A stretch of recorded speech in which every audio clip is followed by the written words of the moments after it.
Donc comme je vous disais, il n'y a pas de règle, chaque constructeur fabrique sa reverb comme il le veut bien, et c'est à vous de connaître tous les paramètres et de vous y repérer, si vous voulez, dans la façon dont la reverb est créée. Donc ici, vous avez 4 pages dans une VSS3, Main, Early Reflections, Reverb et Modulation. Donc vous voyez déjà, rien qu'avec le peu que je vous ai dit, vous comprenez que dans toutes les reverbs, vous aurez toujours une section main qui est une table de mixage, si vous voulez, d'une certaine manière, où vous allez régler des paramètres généraux qui agissent sur à la fois sur les early reflections et sur la reverb, et vous allez mélanger vos signaux. D'accord? C'est-à-dire qu'ici, vous voyez le dry level, vous savez ce que c'est maintenant, c'est le son direct de notre flûte. Donc vous voyez qu'il est sur off, c'est-à-dire qu'il n'y a pas du tout de son direct là. Early level, ben, c'est le niveau des early reflections, et reverb level, il est monté. Donc si je veux écouter seulement mes early reflections, je vais baisser ma reverb, je vais baisser mon dry qui est déjà à 0, et je vais écouter ici seulement mon fader avec mes early reflections. Alors, je vais me rendre dans ma section première réflexion ici, et vous voyez que dans cette reverb là, j'ai un peu plus de possibilités de paramétrage. Donc je peux choisir un algorithme, c'est-à-dire je peux dire à ma reverb, voilà, je souhaite être dans un hall de concert, je souhaite être dans un théâtre, dans une église, dans encore une autre salle de concert, dans un studio d'enregistrement, un soft hall, d'accord. Je souhaite être proche de la source. Voilà, hard spread, c'est-à-dire avec la stéréo élargie, aléatoire, build, je sais pas à quoi ça correspond, peut-être dans un lieu en construction vide, slap, ça va faire une sorte de delay, d'accord, dans la salle de bain, dans une petite pièce, dans une salle de conférence, bon, tout ça, ce sont, si vous voulez, des choses que vous offrent les reverbs d'un certain type, d'une certaine gamme déjà, et d'un certain prix. Donc admettons, on va choisir church et on va choisir une petite église. Donc small, medium ou large. Donc on va se mettre dans une petite église. Et alors ensuite on peut régler la couleur. Alors en général, si vous voulez, ça interfère sur le son d'une manière qui est propre au constructeur lui-même. Hein, donc sur les fréquences graves, les fréquences aiguës.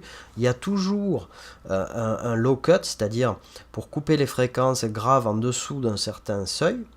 Donc admettons, on va couper ici à 100 Hz.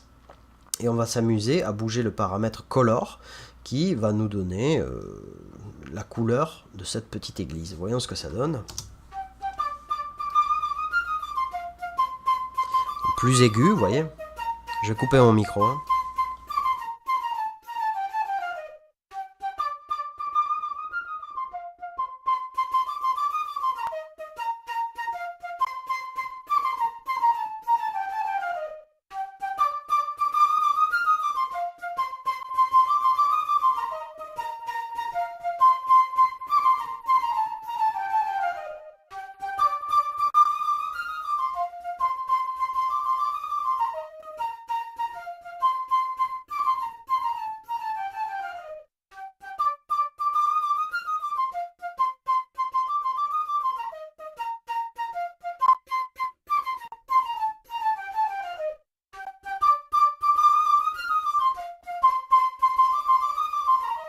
Ok, donc avec les Early Reflections, vos reverbs deviennent des outils à sculpter un espace, puisque votre chanteur, votre flûtiste, votre saxophoniste, ou ce que vous voulez, vous l'avez enregistré, en général dans une cage à poules, dans une cabine voix, qui doit faire 1,50 m sur 2, dans le meilleur des cas, et il n'y a aucun effet, et c'est d'ailleurs ce qu'on recherche à la prise, c'est-à-dire n'avoir aucun enregistrement de la pièce, d'accord ?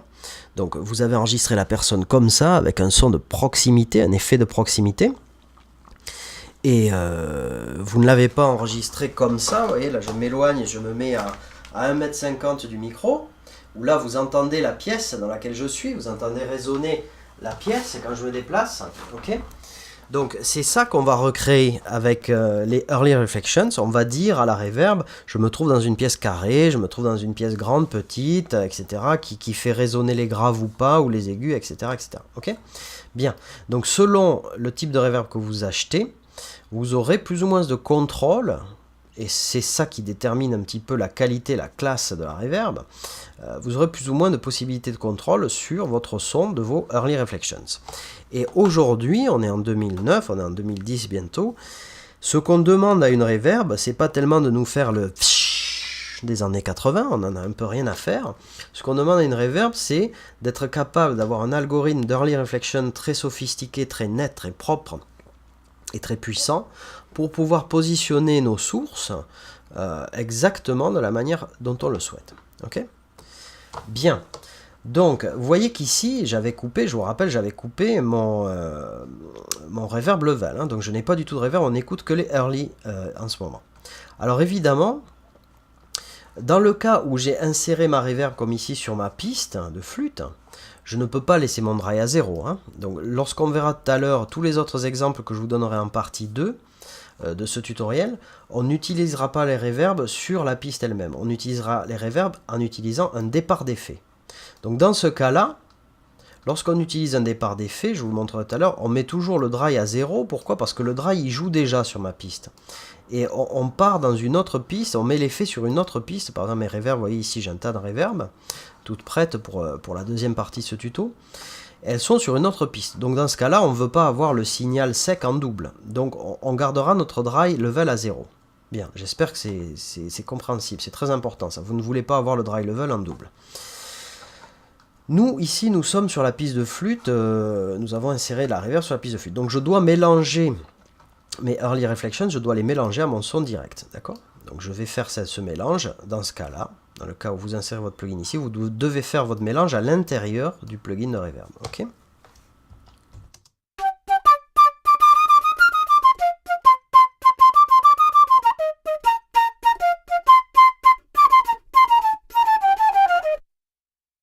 Alors, c'est là où on va commencer à rentrer dans la subtilité. J'espère que vous avez de bonnes écoutes ou un bon casque et que vous pouvez entendre la différence.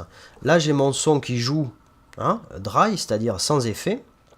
Et je vais rajouter, baisser et ajouter juste mes early reflections. Donc, je vous demande de vous concentrer et d'écouter la différence qui se produit lorsque mes early reflections arrivent au même niveau que mon son dry ici. Okay, et de voir que ça amène à la flûte, ça lui amène la pièce. Et ça, on m'a souvent demandé par email, qu'est-ce que ça veut dire? Parce que j'ai eu fait des critiques à certains d'entre vous en disant, me demander un conseil sur le son de voix, etc. Je dis, c'est bien, l'enregistrement est pas trop mal, mais on entend la pièce. Ben, justement, on entend la pièce, ça veut dire que votre son a été enregistré de manière pas assez sèche, et on entend ces early reflections de votre pièce. D'accord? Donc écoutez bien ce que ça fait quand je monte ici, et que mes early arrivent au même niveau que mon dry.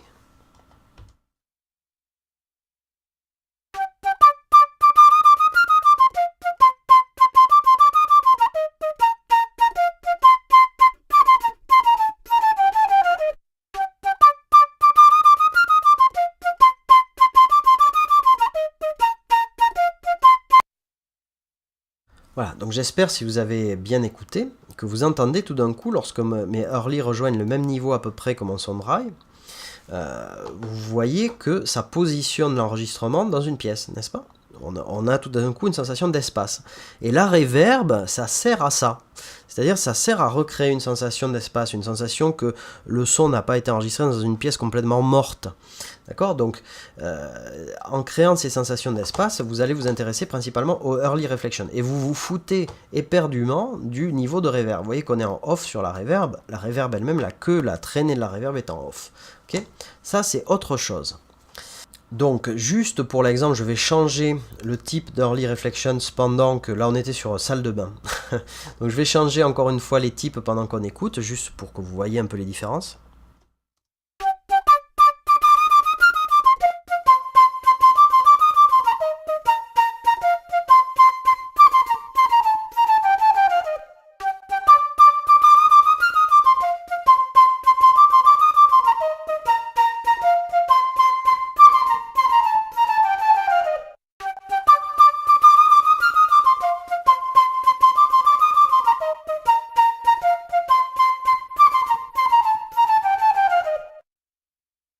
Alors vous allez me dire, mais à quoi sert la reverb dans ce cas-là? Ben, la reverb, effectivement, c'est-à-dire que si vous êtes dans un lieu très grand, n'est-ce pas, vous ne pouvez pas vous contenter des early reflections, parce que dans un lieu très grand, la partie réverbération va être plus longue et va prendre son importance. Donc dans ce cas-là, effectivement, je vais remonter cette reverb, Et elle-même est déterminable. Vous voyez qu'il y a un certain nombre de paramètres pour cette reverb. Je peux décider, vous voyez, que j'ai différents types de traînées de la reverb. Mais dans les reverbs intelligentes, comme la VSS3 ici, c'est toujours les Early Reflection qui déterminent le type de pièce. C'est-à-dire là, on a dit je suis dans une église grande. Bien. Donc si je suis dans une église grande, je ne vais pas mettre ma queue de réverbération dans une salle de bain petite. Vous voyez ce que je veux dire?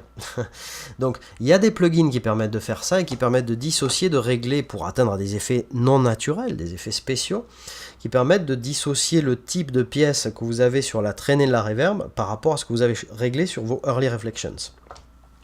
Mais dans le cas des reverbs qui se veulent naturels et qui servent à créer des ambiances naturelles, vous voyez que mes paramètres pour la traînée de reverb ne sont pas église, stadium, etc.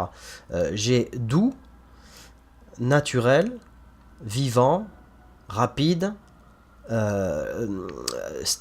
vivant avec une stéréo large, et rapide avec une stéréo large. Donc tous ces descriptifs, tous ces adjectifs vont qualifier la traînée de la reverb, mais toujours par rapport à ce que j'ai déterminé dans mes Early Reflections. Et ça, les reverbs qui se veulent naturels, ça sera toujours plus ou moins comme ça. Vous ne pourrez pas mettre ici aéroport alors que vous avez mis salle de bain dans les Early Reflections, ok?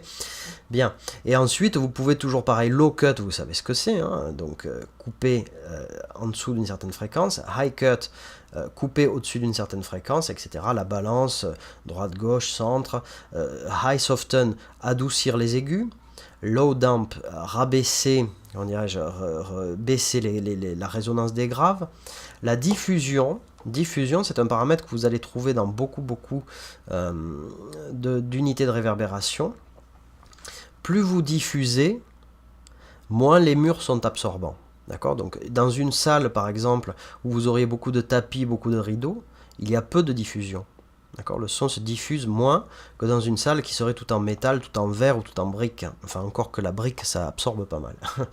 D'accord? Donc, le paramètre diffusion, c'est quelque chose que vous allez trouver dans beaucoup de reverb.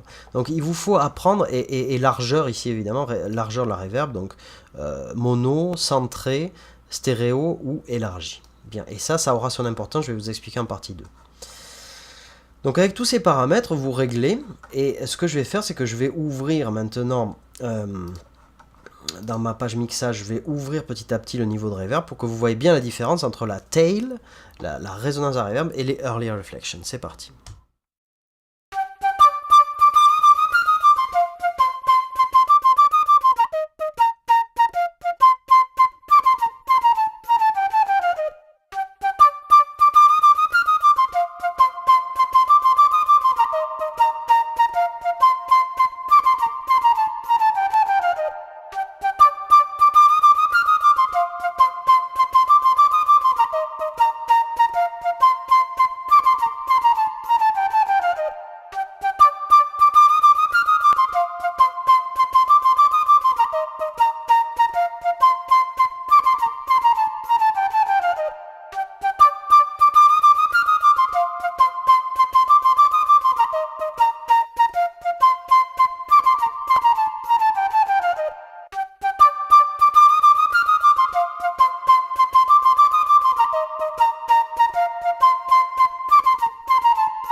Ok, donc vous voyez à quel point vous pouvez changer les perceptions que vous recevez de l'espace en modulant tous ces paramètres. Donc évidemment, là on est sur une des reverb de plus haute qualité qui existe à ce jour dans les reverbs digitales qui recréent ces espaces. Bien, alors vous avez ensuite ici un des paramètres les plus fondamentaux de cette fameuse VSS3, et c'est ça qui fait que c'est une des reverbs les plus modulaires, c'est-à-dire c'est une des reverbs que vous allez avoir plaisir à travailler, parce que grâce à cette section de crossover ici, vous pouvez, vous voyez, définir des fréquences, donc finalement 4 bandes de fréquences, les graves, les bas médiums, les hauts médiums et les aigus, et vous allez pouvoir changer, comment dirais-je, ça va se traduire comme du volume, c'est-à-dire en gros si vous baissez ça, vous baissez les graves de la reverb, là vous baissez les bas médiums, là vous baissez les hauts médiums, et là vous baissez les aigus. Mais en réalité ce que ça change, c'est pas tellement leur volume, c'est leur décroissance, d'accord, leur decay, c'est-à-dire la manière dont ils s'éteignent. Donc plus vite ils s'éteignent évidemment, moins il y en a dans le signal. Donc c'est avec ces bandes ici que vous allez pouvoir sculpter, équaliser finalement votre reverb. Sauf que ce n'est pas un équaliseur, c'est vraiment sur l'algorithme même de la reverb que vous déterminez ces choses. Et c'est pour ça que cette reverb VSS3 est très cotée, très courue, parce que ça permet vraiment de sculpter et d'intégrer au mix votre reverb. La section modulation est moins importante, je ne vais pas rentrer là-dedans, vous expliquer ça, parce que ça n'a pas une importance cruciale. Ça module votre reverb, vous savez ce que c'est une modulation, hein, donc ça va la faire varier légèrement, ça va lui amener de la variation, soit à son espace, soit à la traînée de la reverb elle-même, et vous pouvez moduler ça plus ou moins, donc ça peut donner, si vous voulez, par exemple, une reverb, il faut savoir qu'une reverb change, plus il y a de monde dans une salle, vous voyez. Donc si vous avez des gens qui se promènent dans une pièce, ben, votre reverb est totalement, constamment changeante. Ça peut amener du naturel, car dans la nature, une reverb ne restera pas la même selon qu'il y a du vent, qu'il n'y a pas de vent, que l'air est plus ou moins humide, qu'il y a plus ou moins de monde dans la pièce, etc. etc. Donc ça va amener de la vie à quelque chose qui autrement serait statique. Mais enfin, ce n'est pas ça qui va changer la donne. C'est plutôt ici le fait de sculpter les fréquences de votre reverb qui va changer la donne dans cette VSS3. Ok. Bien, donc vous voyez, on a fait le tour, il n'y a rien de plus. Hein. Vous avez sous les yeux une des reverbs les plus professionnelles, sans doute la plus professionnelle du marché. Vous allez retrouver dans tous les studios sous forme de rack et avec la télécommande. Et vous voyez que ça ne va pas chercher bien loin en termes de compréhension des fonctions qui vous sont proposées. Et ici en bas, ce sont juste des raccourcis. Si par exemple vous voulez avoir ce paramètre tout le temps sous la main, vous allez faire assigner et vous cliquez dessus et vous voyez que vous avez votre reverb level tout le temps disponible là. Même quand vous allez vous promener dans d'autres pages, vous pouvez toujours changer votre reverb level. Donc c'est bien pratique. Donc c'est tout, il n'y a rien de plus, vous savez tout sur la VSS3. La seule chose que j'ajouterai, c'est que les presets sont excellentissimes. Vous avez par exemple des presets classés en deux parties, film et musique. Donc dans musique, c'est plus un classement ordinaire, je vais dire, vocal, pour une voix d'homme brillante, etc., etc., pour une voix de femme. Bon, vous allez en trouver pour des guitares, une pièce clean pour des guitares, petit studio, grand studio, etc., studio, une chambre. Donc vous savez maintenant que quand vous voyez marqué chamber, c'est une chambre naturelle. Une chambre naturelle, large et avec une bonne ambiance. Okay. Bon, voilà. Donc vous voyez que là, c'est orienté musique. Et dans film, c'est plus des lieux. Vous voyez, la salle de bain, les toilettes publiques, dans une voiture, dans un van, dans une BMW, etc. Et je dois dire, tous ces presets dans un hôtel, dans un bureau avec beaucoup de surfaces vitrées. Bon. Donc, tous ces presets ont été excellemment programmés et sont tout à fait crédibles. D'accord ? Donc vous pouvez tout à fait partir, lorsque vous êtes sur une reverb de haute qualité avec des presets de haute qualité, vous pouvez tout à fait partir sur un preset pour vous aider à sculpter votre son et le modifier selon vos besoins. Okay ? Par contre, dans les reverbs un peu cheap, un peu gratos qu'on trouve avec les séquenceurs ou quoi, là, c'est pas du tout la même chose. La reverb qui vient avec Pro Tools notamment est très très mauvaise, à mon avis. Cela dit, celle qui vient avec Logic aussi, celle qu'on va voir tout à l'heure. Mais enfin, les reverbs cheap peuvent parfois s'insérer très bien dans les mix. Hein. Attention, je ne dis pas que... Des fois, on se sert d'une reverb cheap et ça marche à merveille. Donc si vous voulez passer quelques algorithmes vite fait sur cette flûte pour voir la qualité, donc film, voyons. On va aller dans... allez, sous la douche. Alors donc je vous rappelle que comme j'ai mon plugin inséré sur ma piste, je vais ouvrir le dry level et je vais locker ça. D'accord? C'est-à-dire je vais mettre le cadenas ici de manière à ce que quand je change de preset, il me laisse mon dry level tout le temps ouvert. Parce que sinon chaque fois que je vais changer de preset, il va me le remettre à 0, je vais devoir le remonter, c'est pénible. Bon, je baisse un peu le niveau d'entrée, 4,5. Allez, c'est parti.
C'est assez impressionnant, par exemple, ce preset ici, micro ouvert. Quand vous êtes dans un studio et que vous avez comme ça deux micros ouverts, vous ouvrez deux micros hop, en cabine et vous écoutez ce qui vient des micros, vous avez vraiment cette sensation qu'on a là ici avec la VSS3, c'est assez hallucinant.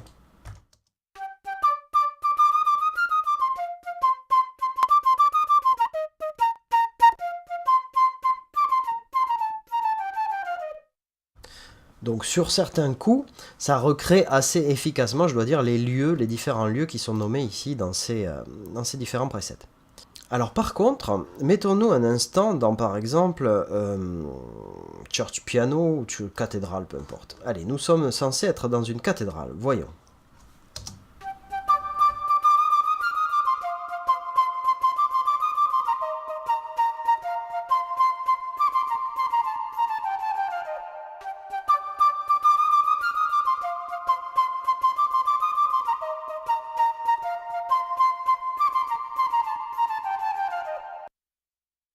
Alors vous voyez, ici, l'algorithme cathédrale, on sonne pas mal, hein, moi souvent ce que je m'amuse à faire, c'est que je ferme les yeux, je me dis est-ce que c'est crédible?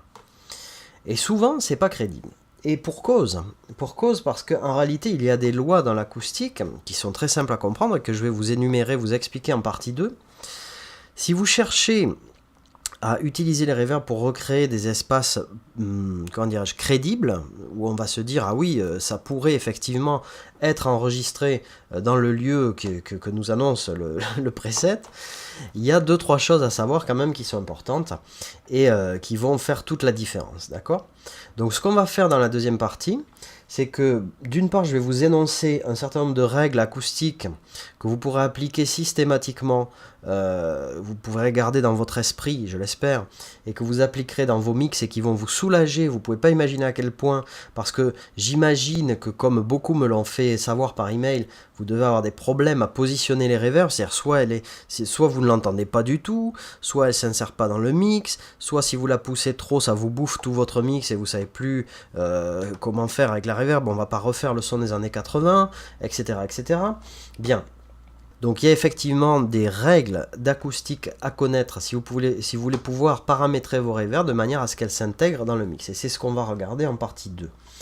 Et entre autres, je vais vous donner le grand secret des reverbs qui fait vraiment toute la différence dans ces techniques-là. Okay, et en fin de partie 2, je vous expliquerai également une autre façon d'approcher les reverbs, notamment les reverbs à convolution, pour créer des espaces acoustiques. Pour ceux d'entre vous qui font peut-être de la musique de film ou de la musique classique, ça sera très très utile.